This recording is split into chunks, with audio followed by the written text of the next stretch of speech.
ચાલુ કરી દો. નમસ્કાર, હું નામ છે ઠાકોર કુંવરસિંહ. આપણે મુંડાણા ગામમાં આવ્યા છીએ. અહીંયા આપણા ખેડૂત મિત્રએ જે બટાકા વાવ્યા હતા એમાં એમને જોરદાર રિઝલ્ટ મળેલું છે. તો આપણે એમના મોઢાથી જ છોપડીશું. આપણા નામ તમારું? ઇમ્તિયાઝભાઈ. બરાબર, કેમેરામાં જોઈજો. ઇમ્તિયાઝભાઈ મારું નામ. બરાબર, ગામ આપણે મુંડાણા. અને મોબાઈલ નંબર તમારો? 9788565941. બરાબર. તો તમે આ જે આપણે જે પ્રોડક્ટ વાપરી ઇન્ડિયા ગ્રોની, એમાં તમને રિઝલ્ટ કેવું મળ્યું છે? જબરજસ્ત રિઝલ્ટ મળ્યું. બરાબર. આટલા દિવસ સુધી બટાકાના અંદર હું એ લાઈન દોરી જોઈ હતી. બરાબર. અને જે અંદાજ હું એ ક્ષેત્રનો જોયો 34 કટ્ટરનું વાવેતર હતું, 450 કટ્ટો નીકળે એવું મારું માનવું. બરાબર. અને આપણે તમે જે હમણાં કંઈક આગળ નીકાળીને જે વેચે એમાં ભાવમાં કેવું હતું? ભાવમાં 160 રૂપિયા આસપાસનું બજાર ચાલી રહ્યું છે બરાબર. બટાકાનું હાલ મોજૂદા. બરાબર.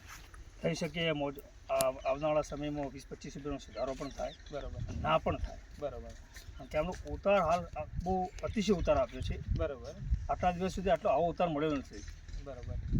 અને આપણે મતલબ તમારો શું ભાવમાં બટાકા ગયા અત્યારે? 160 રૂપિયા. બરાબર. લોકલ બરાબર. જ્યારે મોટા સાઈઝનું જે બટાકું હતું બરાબર.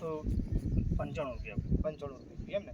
એટલે તમને મતલબ કે જે વાવેતરમાં તમને વધારો મળ્યો છે. તમે જે પેલું કહેતા હતા પછી 2.5 વીઘાનો બીજા ખેતરમાં વાય તો એમાં આપણે જે પ્રોડક્ટ નથી વાપરી એમાં એમનું કેવું છે? એમાં એ પ્રોડક્ટ જે નથી વાપરી એમાં ઓછો માલ નહીં પડે. બરાબર, ઓછો